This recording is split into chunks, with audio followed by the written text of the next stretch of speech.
Welcome to this explainer. Today, we're diving into something literally game-changing. We are going to demystify one of the most influential, powerful, and frankly, controversial mechanisms in all of international politics, the UN Security Council veto. Whether you're a total foreign policy nerd or you're just trying to make sense of your daily news feed, this is absolutely crucial. It is the foundational concept you need to grasp how the world responds, or, completely fails to respond to global conflicts. Okay, let's dive right into this. I want you to picture a devastating conflict. We're talking thousands of lives lost, entire cities lying in ruins, and kids growing up hearing explosions instead of laughter. It's horrific, and the world demands action. Finally, a resolution to actually do something about it reaches the United Nations Security Council. The vote happens, and an overwhelming 14 countries vote yes. They are ready to act. But then, one single country votes no. Just one.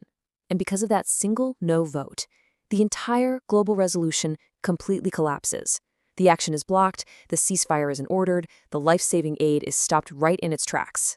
So you gotta wonder, how on earth can one vote outweigh the rest of the world? It's a staggering mathematical and democratic paradox, right? That is the immense power of the veto. Today, we're going to unpack exactly how this paradox works, why this rule was ever created in the first place, and why it sits at the absolute center of today's biggest global debates. Chapter 1. The UN Security Council. Now, to make sense of this, we need to look at how the Council is actually built. The UN was created right after World War II to prevent another global meltdown. And this brilliantly illustrates the makeup of the Council. There are 15 seats in total.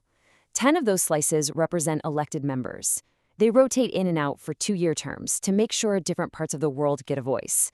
But those other 5 slices, those are the permanent members. They never, ever leave.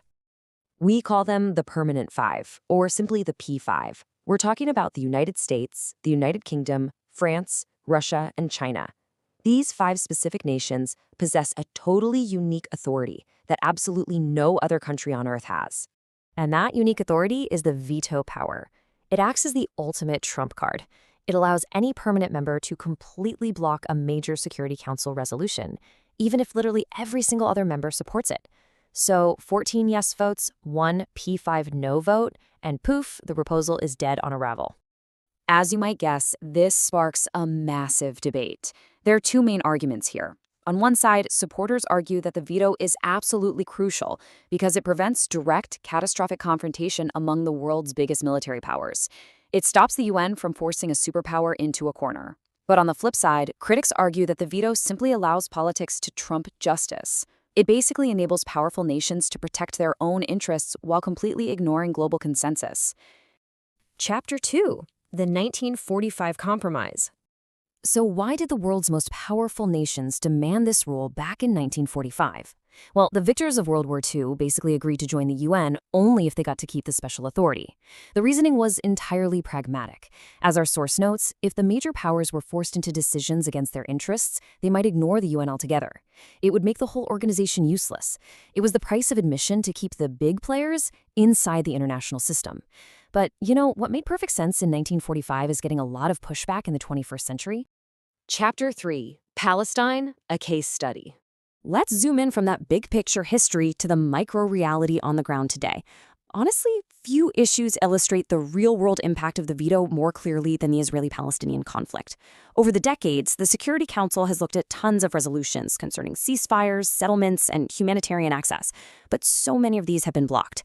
The U.S., for instance, has often used its veto power here, arguing that certain proposals were unbalanced or that they might derail super delicate diplomatic negotiations. And you can really see how this completely paralyzes the Council as it tries to navigate totally opposed viewpoints.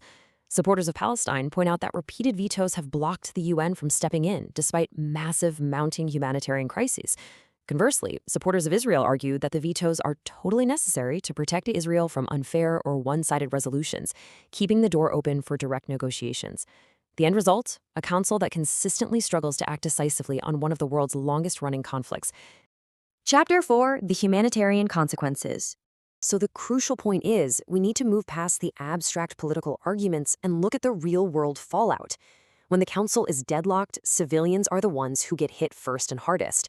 We're talking delayed ceasefires, meaning the fighting simply continues. Humanitarian aid faces severe obstacles, keeping life-saving food and medicine from the people who need it most. This directly causes prolonged civilian suffering. And if you zoom out a bit, when the UN can't act, the public's trust in the whole international system just plummets. These aren't just diplomatic stalemates. This is a stark human reality. Chapter 5, Reforming the System. All right, so how are experts actually trying to fix this paralysis? Well, there's no shortage of ideas. Some suggest restricting the veto entirely during mass atrocities or genocide. Others propose a numbers game, requiring multiple P5 members to block a resolution instead of just one. There's also a massive push to expand permanent membership to include countries from Africa, Latin America, and Asia for much better global representation. And finally, a lot of folks are simply demanding increased transparency when a veto is actually cast. But again, international diplomacy is a super delicate balance. Supporters of these reforms believe it would make the UN way more representative and accountable to the modern world. Opponents, though, they echo that original 1945 compromise, warning that if you weaken the veto, major powers might just stop cooperating with the UN entirely, which could destabilize the global order even further. Rather than just criticizing the system, experts in our source material propose a practical 360-degree roadmap to improve things. This involves encouraging actual dialogue before vetoes are even cast. It means setting up automatic humanitarian exemptions so life-saving aid can't be held hostage by political disagreements. It also involves ramping up international mediation and pushing for genuine peace negotiations based on international law. Sure, no single reform is a magic bullet, but reducing this political paralysis could save real lives. Because ultimately, the veto itself isn't inherently good or inherently bad. Yes, it has genuinely helped prevent military clashes among superpowers, but it has also blocked decisive action during some of our gravest humanitarian crises. Behind every single diplomatic vote in that chamber are real families and communities living through the consequences. The greatest challenge for the United Nations is not choosing between power and justice, but finding a way to somehow uphold both at the same time. Which brings us to the end of our explainer, and leaves us with one final, provocative question for you to chew on. Based on everything we've covered today, do you think the UN Security Council's veto power should remain completely unchanged? Should it be heavily limited, or should it just be abolished altogether? Think critically about how that one single vote shapes our entire world, and let us know where you stand. Thanks so much for joining me on this